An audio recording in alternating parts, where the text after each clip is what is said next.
বড় ঘোষণা মোদী সরকারের 6 মাসের মধ্যে ওয়াকফ সম্পত্তি রেজিস্ট্রেশন না করলে হারাতে পারেন মালিকানা। সম্পত্তি চলে যাবে ওয়াকফ ট্রাইব্যুনালে।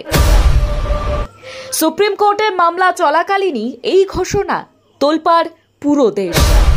কেন্দ্র চালু করেছে নতুন পোর্টাল উম্মিদ, যেখানে জমা দিতে হবে সম্পত্তির সব তথ্য। সময়সীমা মাত্র 6 মাস।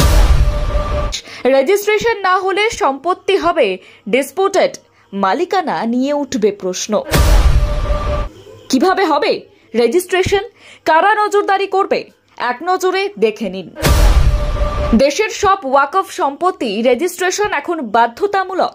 মোদী সরকার চালু করেছে একটি নতুন পোর্টাল, নাম উম্মিদ।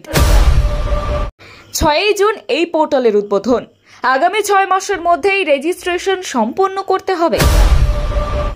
জমির বিবরণ, আয়তন, জিও ট্যাগ, মুতাওয়াল্লিদের নাম, লোকেশন সহ বিস্তারিত তথ্য আপলোড বাধ্যতামূলক।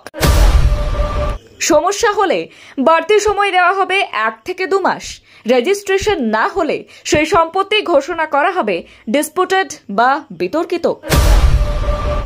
পুরো প্রক্রিয়া দেখভাল করবে প্রতিটি রাজ্যের ওয়াকফ বোর্ড। মহিলাদের নামে নিবন্ধিত সম্পত্তি বা যেখানে মহিলারা উত্তরাধিকারী, সেগুলোকে ওয়াকফ হিসেবে ঘোষণা করা যাবে না। ওয়াকফ সম্পত্তি নিবন্ধন করানোর দায়িত্ব মুতাওয়াল্লির ওপর বর্তাবে। ব্যুরো রিপোর্ট, E9 সংবাদ।